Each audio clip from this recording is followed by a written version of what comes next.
이미 읽은 말씀 가운데서 사도행전 1장 8절 다시 봉독하겠습니다. 오직 성령이 너희에게 임하시면 너희가 권능을 받고 예루살렘과 온 유대와 사마리아와 땅 끝까지 이르러 내 증인이 되리라 하시니라. 예수님께서 승천하시기 직전에 제자들과 같이 모였을 때에 저희가 예수께 물었습니다. 주께서 이스라엘 나라를 회복하심이 이때니까? 제자들의 마음 속에는 이스라엘 나라의 회복 문제가 가장 중요하게 생각되었던 모양입니다.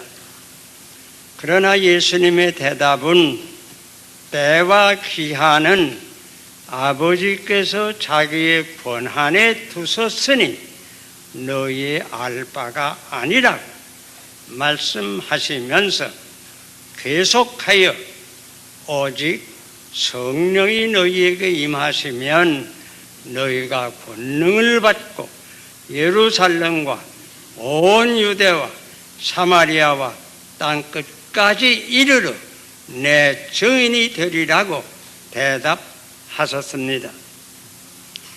아마 제자들은 좀 실망하였을는지 모르지만은 예수님께서는 여기서 분명히 제자들의 할 일, 곧 그들의 사명을 밝히셨습니다. 사실 지금 읽은 사도행전은 이 1장 8절은 전 사도행전의 총대지가 됩니다. 사도행전 2장에는 성령의 강림과 제자들이 받은 그 권능에 대한 기록이 있고 3장으로부터 7장까지는 그들이 예루살렘에서 어떻게 예수의 증인이 된 기록이 있고 8장으로 12장까지는 유대와 사마리아에서 증인이 된 이야기, 13장에서 28장 마지막 장까지는 당시 전 로마 제국에서 그 땅 끝까지 가서 복음을 증거하는 일이 기록되어 있습니다.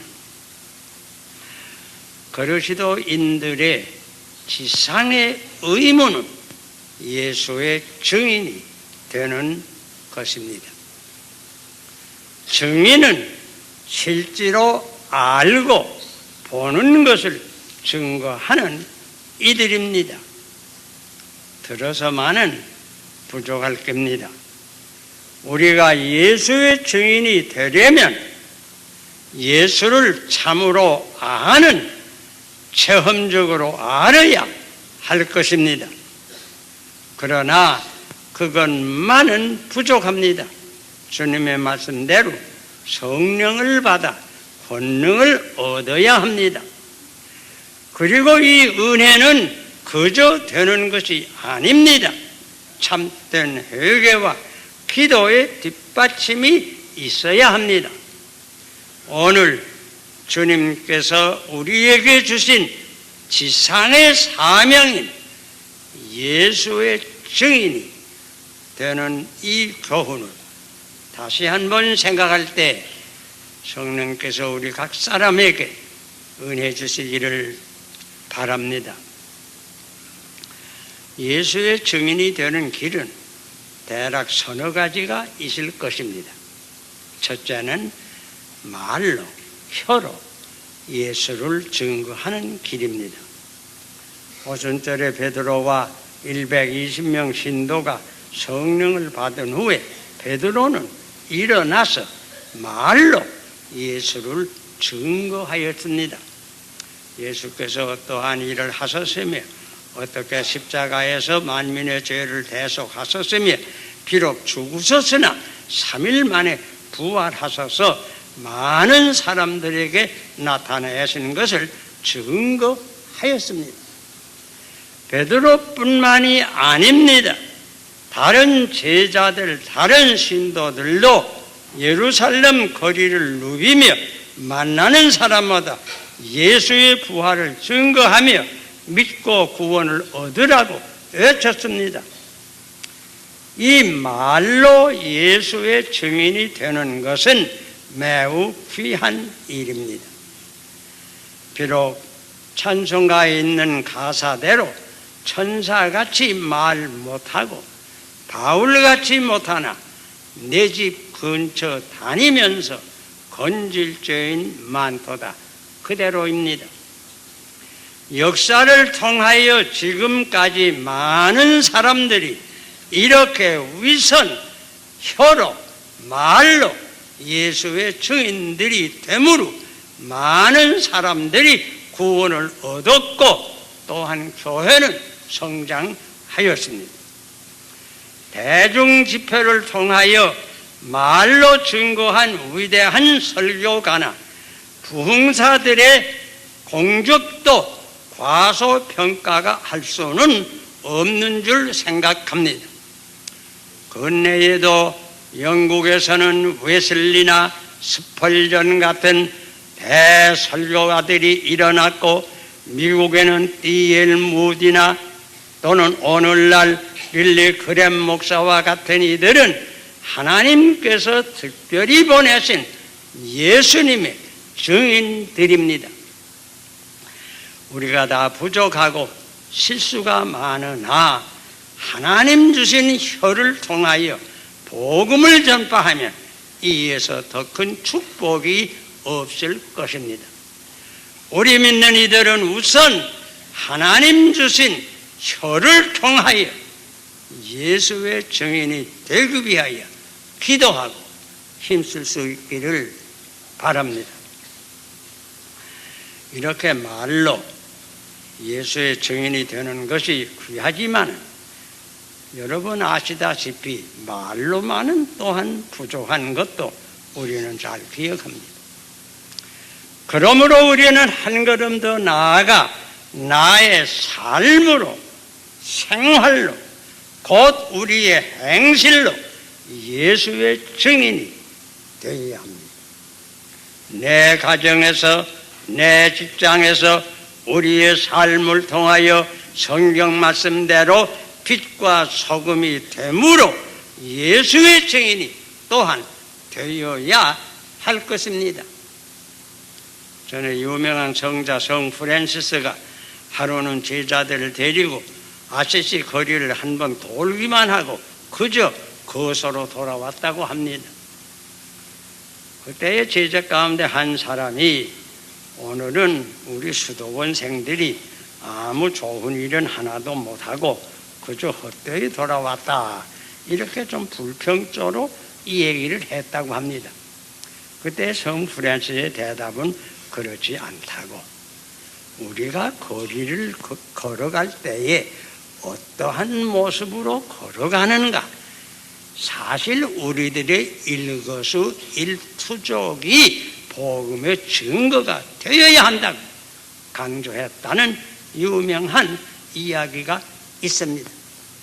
다시 말하면 우리가 말로만 아니라 우리의 생활 자체, 곧 모든 행동으로 예수의 증인이 되어야 합니다. 우리 가정에서나 직장에서나 어디서나 우리의 행동을 통하여 진실하고 사랑의 봉사를 통하여 예수의 증인이 되어야 합니다. 전에 유명한 선교사 리빙스톤이 아프리카에서 전도 여행을 할 때 당시의 영국 청년, 글 쓰는 사람이 옵시다. 스탠리라고 하는 분이 리빙스톤을 찾아와서 몇 달을 동거했는데, 그러나 여러 가지 담화는 하면서도 예수 믿으라는 전도는 별로 안 했다고 합니다. 그러나 그 청년이 같이 유하는 동안에 큰 감화를 받아서 결국은 진실한 그리스도인이 되었다, 하는 이야기는 너무나 유명합니다. 말의 증언만은 부족합니다. 우리의 성품과 행동을 통한 예수의 증인이 또한 되어야 합니다. 빛은 소리 없이 어두움을 밝힙니다. 소금도 소리 없이 부패를 막습니다. 삶을 통한 예수의 증인이 되도록 우리 모두 힘을 써야 할 것입니다. 그리고 셋째는 어떤 성도들은 죽음을 통하여 예수의 증인이 됩니다. 영어로는 순교자를 마터라고 합니다. 마터라는 말은 본래 헬라 말인데 증인이란 뜻입니다. 증인. 어떤 그리스도인들은 죽음을 통하여 곧 피를 흘려 주를 위하여 죽음으로 예수의 증인들이 됩니다. 이러한 이들을 우리말로는 흔히 순교자라고 부릅니다.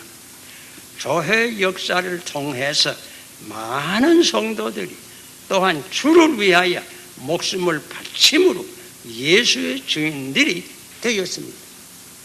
신약시대에는 여러분 잘 아시는 대로 1급 지사 가운데 한 분 스데반이 제일 먼저 복음을 전파하다가 돌에 맞아 죽음으로써 예수의 증인이 되었습니다. 죽음으로 예수의 증인이 되었습니다. 예수님의 제자 중 야고보도 목에 배임을 당하여 예수의 증인, 그 순교자가 되었습니다. 그 후 사도 바울도 역시 로마 교회에서 참수로 증인이 되었으며 베드로는 거꾸로 십자가에 못 박힘으로 예수의 증인, 그 순교자가 되었습니다. 교회사를 통하여 많은 성도들이 목숨을 바쳐 증인이 되었습니다. 요한계시록 7교회 가운데 죽도록 충성하라는 예수의 명령을 받은 서바나 교회의 목사 폴리캅은 86세의 고령으로 화형을 받아 예수의 증인이 된 유명한 순교 사화가 있습니다. 마틴 루터가 독일에서 종교개혁 운동을 일으키기도 전에 1세기 전에 보헤미아의, 유로파에 있는 한 나라 보헤미아의 애국자여 성도인 잔 허스는 그 당시에 신교의 복음주의 신앙을 전파하다가 그때 그만 교회의 핍박을 받아서 그때 교회는 천주교 하나밖에 없었습니다. 화형을 당하고 신교 복음을 위해서 첫 예수의 증인, 그 순교자가 되었습니다. 종교개혁 당시에 특별히 서바나에서 종교재판소를 통하여 얼마나 많은 신교도들이 생명을 바쳐서 예수의 증인이 된 것은 생각만 하여도 실로 몸서리 치는 사실입니다. 그리고 피를 흘려 예수의 증인이 되는 순교자들은 우리가 사는 이 20세기 중에 제일 많다고 하는 이 엄숙한 사실도 우리는 기억해야 될 것입니다. 1917년 러시아에서 공산당 혁명이 일어남으로부터 모든 공산당 국가에서 피를 흘린 성도의 수, 그 순교자의 수는 오직 하나님만 알 것입니다. 한국은 그 가운데도 아마 순교자의 수가 제일 많지 않은가 생각되기도 합니다. 여러분이 기억하시는 대로 한국에 처음으로 복음을 전파하기 위해서 중국에서 그곳에 본래 선교사이었습니다. 한문 성경을 많이 찍어가지고 솔면호라는 상선을 타고 대동강을 거슬러 올라온 첫 선교사 도마스는 1866년입니다. 대동강변에서 피를 흘려 이 땅에서 첫 예수의 증인이 되었습니다. 그 후 일제시대에는 소위 신사 참배 문제로 생명을 바쳐서 증거한 이들, 특별히 유명하신 주기철 목사님, 본교의 주광조 안수집사님 선친이기도 합니다. 또 최골능 목사라는 별명을 가졌던 최봉성 목사님을 비롯해서 해방 후 그리고 6.25 사변을 전후하여 손양원 목사님, 김익두 목사님 등을 비롯해서 문자 그대로 피로써 예수의 증인이 된 순교자의 수는 오직 하나님만 아실 것입니다. 여러분, 우리 예배당들에도 순교자 피가 있습니다. 바로 김영락 장로님 같은 이는 6.25 때에 바로 이 예배당 앞에서 순교를 당하였습니다. 모두 피를 흘려 죽음으로써 예수님의 증인이 된 것입니다. 우리 한국에 있어서 순교자들이 얼마나 많은가, 그 수는 알 뿐은 하나님밖에 사실 없습니다. 보통으로 5,6천 명에 이르지 않겠나 이렇게 추산이 됩니다. 사실 한국 기독교 백주년 기념사업위원회에서는 몇 주일 전에 이렇게 많은 그 순교자들을 기념하기 위해서 본교의 정리숙 권사님이 바친 용인에 있는 10만 평 대지에 순교자 기념관을 기공하였습니다. 여러분 아시는 대로 본위원회에서는 이미 84년에 여의도에서 선교대회를 개혁하였고, 그 다음에는 인천에 100주년 기념탑을 세웠고, 또 작년에는 양화진에 100주년 기념교회를 이미 완성했고, 마지막 사업으로 과거 100년간의 한국교회를 위해서 피를 흘려 생명을 바친 순교자들을 위해서 이 기념관을 건축하게 된 것입니다. 여러분께서 많이 기도로 도우실 줄 믿습니다. 또한 물심 양면으로 협조하기를 원하시는 분들이 많은 줄 생각합니다. 그리고 우리가 부활장인 유명한 고린도전서 15장을 읽을 때에는 그게 15장 31절에 다음과 같은 의미심장한 문구가 나옵니다. 나는 날마다 죽노라. 나는 날마다 죽노라. 그 무슨 뜻입니까? 생각하면 사실 우리 가운데는 날마다 죽음으로 예수의 증인이 되는 이들이 적지 아니합니다. 사실 모든 육체의 고통은 세포의 죽음으로 온다고 합니다. 고통은 죽음을 의미합니다. 날마다 사망의 고통을 받으나 그 고통을 믿음으로 이기면서 예수님의 증인이 되는 이들이 적지 아니합니다. 며칠 전 남한산성에 본교에서 오래 일하시다가 은퇴하신 은퇴 장로님들이 한 번 모인 적이 있습니다. 그런데 그날 제일 먼저 오신 이는 박찬영 장로님이었습니다. 아시는 분은 아실 줄 압니다. 박 장로님은 본래 열심으로 교회를 봉사하시던 분인데 며칠 전에 교통사고로 하반신은 전혀 마비가 되었습니다. 그러므로 자동차를 타시는 것도 다른 이가 올려놓아야 하고 내리시는 것도 역시 그러하며 휠체어가 아니면 어디 갈 수도 없고 또 앉아 계실 수도 없는 그러한 분입니다. 그런데 여러분 아십니까? 이런 분이 매주일 첫 예배에 꼭 참석하십니다. 물론 휠체어에 앉으셔서 예배는 드립니다. 은퇴 장로님들 모임에 이 장로님이 제일 먼저 오셨을 때에 실로 저는 강조할 수밖에 없었습니다.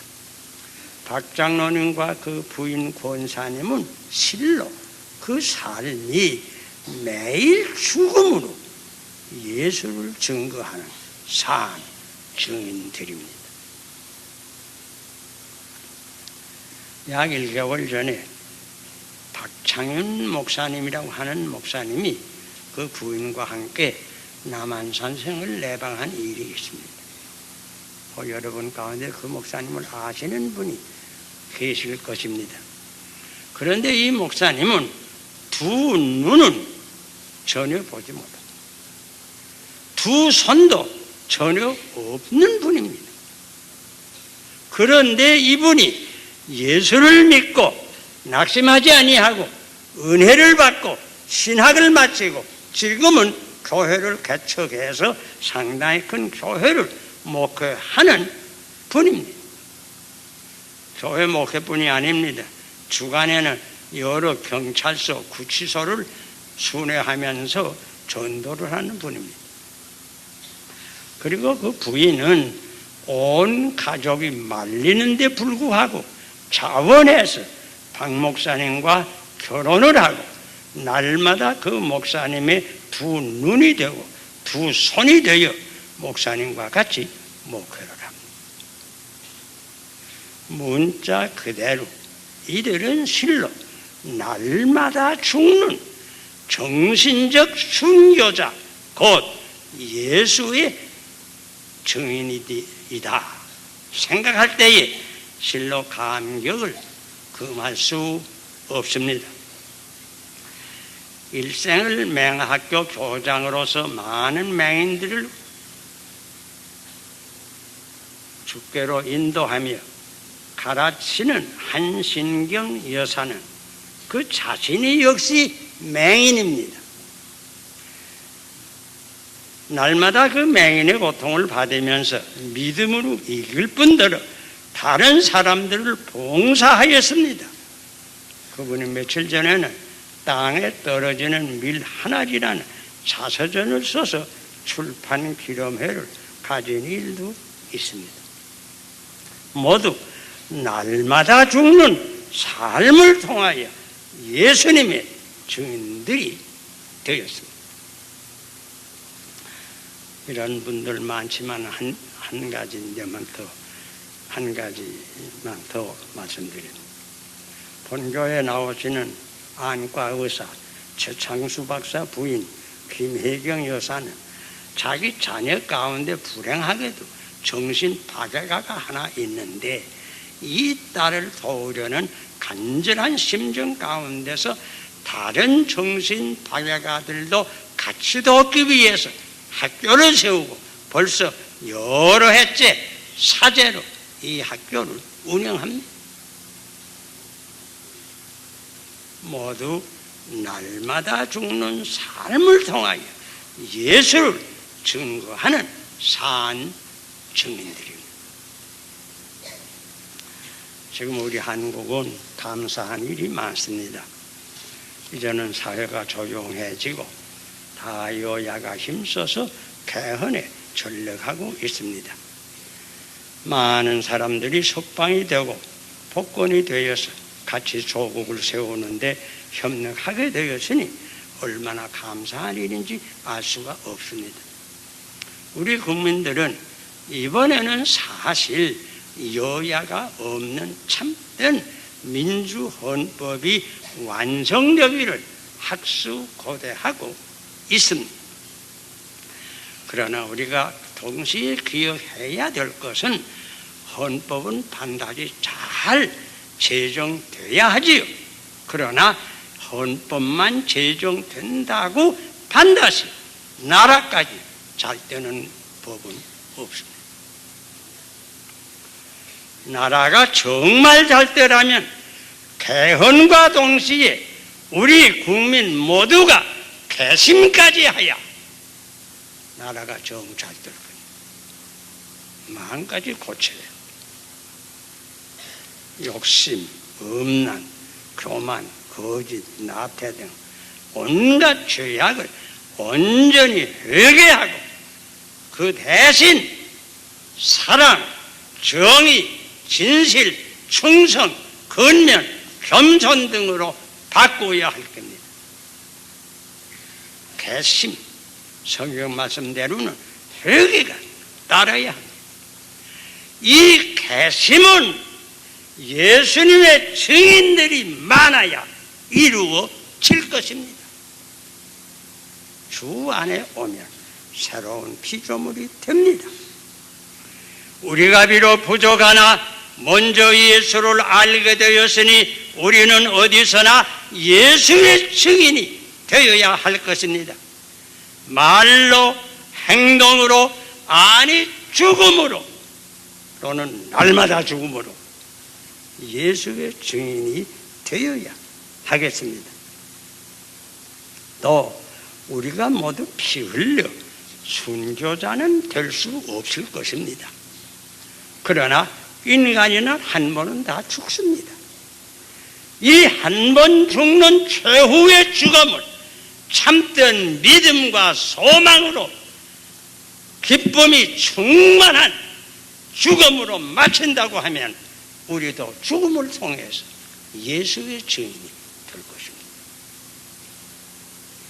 사나 죽으나 우리 모두 예수의 증인들이 되시기를 간절히 축원합니다. 기도하십시오.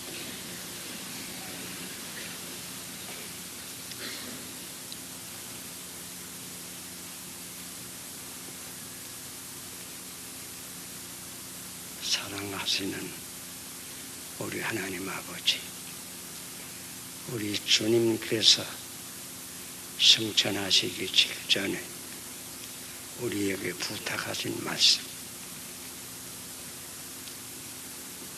내 증인이 되라고 하는 그 최후 부탁의 말씀을 저희들이 다시 한번 이 시간 생각하였습니다. 아버지시여, 우리 모두에게 믿음을 주셔사온즉 성령을 주시고 권능을 주셔서 우리가 어디 있든지 말로나 행동으로나 또 아버지의 뜻이면 우리의 죽음을 통해서 예수의 증인이 될 수 있는 이 은혜 우리 모두에게 허락하여 주시옵소서. 아버지시여, 우리 한국에서 이미 생명을 바쳐서 예수의 증인들이 많은 것을 생각하고 일변 감사하고 일변 감격하고 또한 일변 부끄럽습니다. 오 하나님 아버지시여, 우리가 다 피 흘려 순교자는 될 수 없지만은 우리도 한 번은 이 세상을 떠날 터인데 떠나기 전에 또한 떠날 때에 온전한 믿음과 빛나는 소망과 기쁨을 통해서 사나 죽으나 그리스도의 증인들이 모두 될 수 있는 이 축복까지 허락하여 주시기를 간절히 기도드립니다. 예수님 이름으로 기도하옵나이다.